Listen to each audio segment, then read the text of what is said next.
Paano nga balutuin ang balot? Una, magpapakulo muna ng tubig. Pag kumulo na yung tubig, ilalagay na yung balot sa kumukulong tubig. Diyan. Tapos, hahayaan mo lang yung balot na itlog na kumulo hanggang 30 minutes. Yan, kumukulo na. So, dapat ilagay na yung balot. One by one. Handle with care kasi bukod sa mainit yung tubig, mahal yung balot.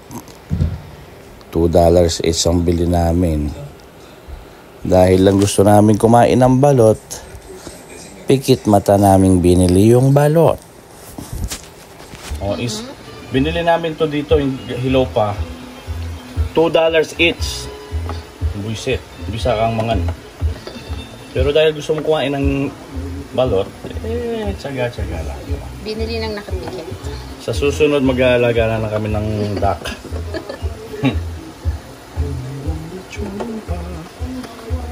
Bumili kami ng 12 pieces. 12 ng ebon. Yan lang po ha. Handle with care. Submerge them with all consciousness. English. Kasi po napakamahal. Handle with care. Handle with care. Mapapa-English ka talaga sa mahal. So pagka kumukulo na, 'di ba? 30 minutes daw. Para hard-boiled sila kasi may embryo yan 'di ba? I'll see you after 30 days. Bye.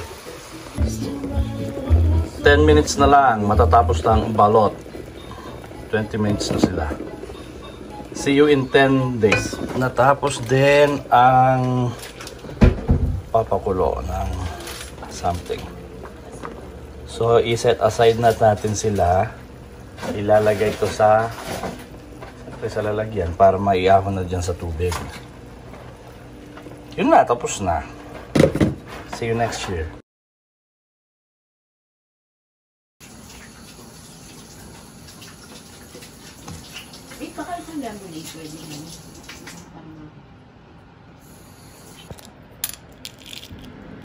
Finished product ng balot.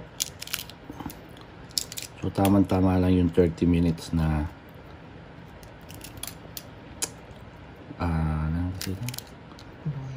pagpapakulo.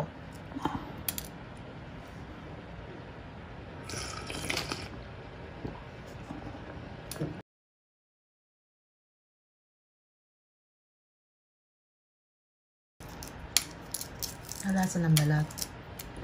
Lalasa yung buko. Patalo ba kasi lasa na yung balat, Ken? May tugtugan dito kasi.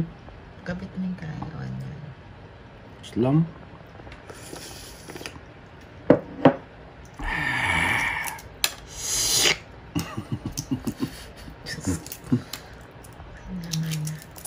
Yun mo?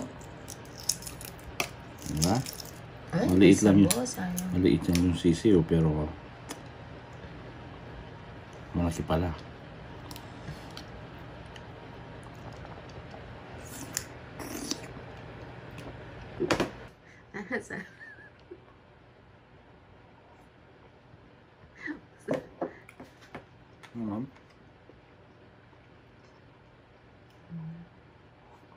Sarap.